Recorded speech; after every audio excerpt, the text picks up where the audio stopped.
السلام علیکم ورحمۃ اللہ وبرکاتہ۔ اللہم صلی علی سیدنا مولانا محمد وعلی آلہ وصحبہ وبارک وسلم۔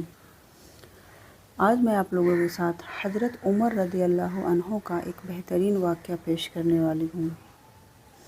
کس طرح ان کو مچھلی کھانے کی حاجت ہوئی اور کس طرح انہوں نے ایک مانگنے والے کو دے دیا۔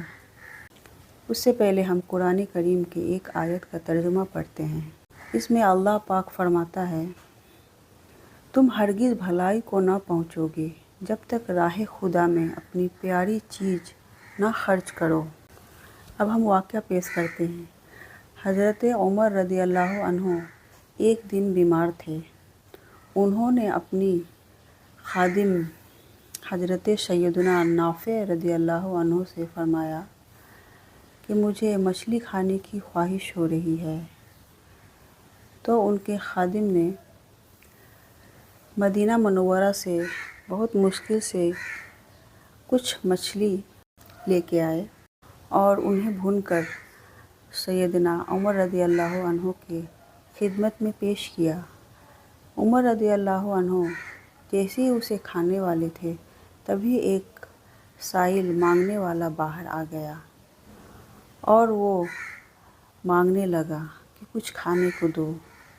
حضرت عمر رضی اللہ عنہ نے اپنے خادم سے کہا، یہ مچھلی اسے دے دو۔ تو ان کے خادم نے ان سے کہا، آپ کو اتنی خواہش تھی، میں بڑی مشکل سے لے کے آیا ہوں، کیوں نہ اسے کچھ پیسے دے دے اور مچھلی آپ کھا لیں۔ حضرت عمر رضی اللہ عنہ نے کہا، نہیں، یہ مچھلی اسے دے دو۔ خادم نے اس مچھلی کو اس مانگنے والے کو دے دیا۔ تبھی خادم اس کے پیچھے پیچھے گیا اور اس سے کچھ پیسے دے کر اس سے وہ مچھلی لے لیا۔ پھر سے عمر رضی اللہ عنہ کی خدمت میں پیش کیا۔ عمر رضی اللہ عنہ نے کہا، یہ مچھلی اسے دے دو اور جو رقم اس کو تم نے دی ہے وہ اسے واپس نہ لو۔ تو خادم نے کہا، آپ کو اتنی خواہش تھی، آپ نے کیوں نہیں تناول فرمایا؟ تب عمر رضی اللہ عنہ نے کہا، میں نے ایک بار سرکار مدینہ صلی اللہ علیہ وسلم کو کہتے ہوئے سنا ہے، جو شخص کسی چیز کی خواہش رکھتا ہو پھر اس خواہش کو روک کر اپنے اوپر کسی اور کو ترجیح دے تو اللہ عز و جل اسے بخش دیتا ہے۔ سبحان اللہ۔ حضرت عمر رضی اللہ عنہ کو بہت خواہش تھی مچھلی کھانے کی، لیکن انہوں نے اپنی خواہش کے اوپر دوسروں کو ترجیح دی اور مانگنے والے کو اپنا مچھلی دے دیا اور انہیں اپنی خواہش اور نفس کو مارا۔ اس سے یہ پتہ چلتا ہے کہ اپنے نفس پر قابو پانا ثواب کا کام ہے۔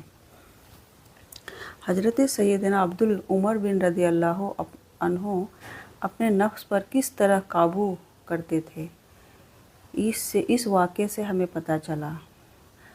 شدید خواہش کے باوجود آپ نے مچھلی کو نہ کھائی اور ثواب کی نیت سے مانگنے والے کو دے دیا۔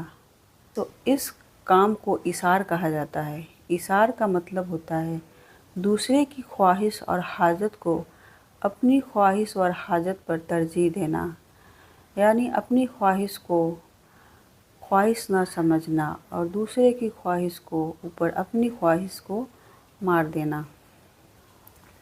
اسی طرح کا واقعہ ایک اور بار آیا جب عمر رضی اللہ عنہ بیمار تھے۔ ان کو انگور کھانے کی خواہش ہوئی۔ انہوں نے اپنی زوجہ محترمہ سے کہا کہ کچھ انگور منگوا لو۔ انگور جب ان کے سامنے پیش کیا گیا تبھی ایک مانگنے والا باہر آ گیا۔ تو عمر رضی اللہ عنہ نے اس انگور کو اس مانگنے والے کو دے دیا۔ پھر سے ان کی زوجہ انگور لے کے آئی تو پھر عمر رضی اللہ عنہ نے اس انگور کو بھی کسی مانگنے والے کو دے دیا۔